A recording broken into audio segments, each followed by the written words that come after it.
This week, the world's attention will turn to Belém, Brazil, where the United Nations Climate Conference COP30 will begin. COP stands for Conference of the Parties, a yearly gathering at almost 200 countries to discuss how the world can fight climate change.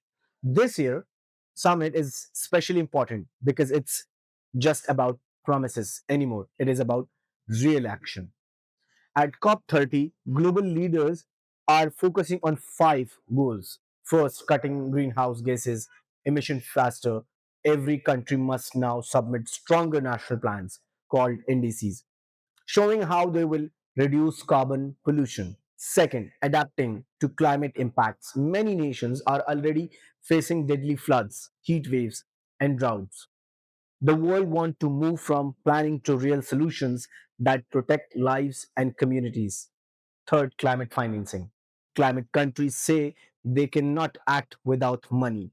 Rich nations are being pushed to deliver hard funds. Experts estimates more than $1 trillion a year is needed by 2035 to help poor countries build clean energy and recover from disasters. Fourth, protecting nature and forest, because this summit is happening in the Amazon, saving rainforest and supporting indigenous communities is a central topic. And finally, a just transition, moving from fossil fuel to renewable energy in a fair way that does not hurt the world's poorest people. United Nations Secretary General Antonio Guterres warned that missing the 1.5-degree global warming limit would be a more failure.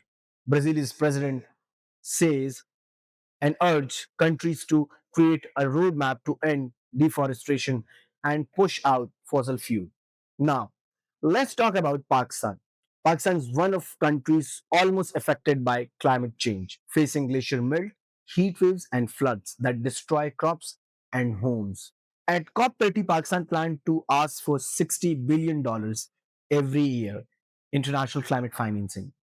Officials say this money is needed for climate resilient project things like flood protection, renewable energy, and restoring damages land. In total, Pakistan estimates it will need it around $348 billion by 2030 to fully meet the climate goals. This funding is not just about numbers, it is about survival.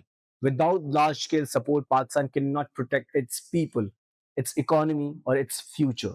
As global leaders debate, negotiate, one question remains: will the world finally turn these climate promises into real action? And will Pakistan get the help it needed to build a safer and greener future?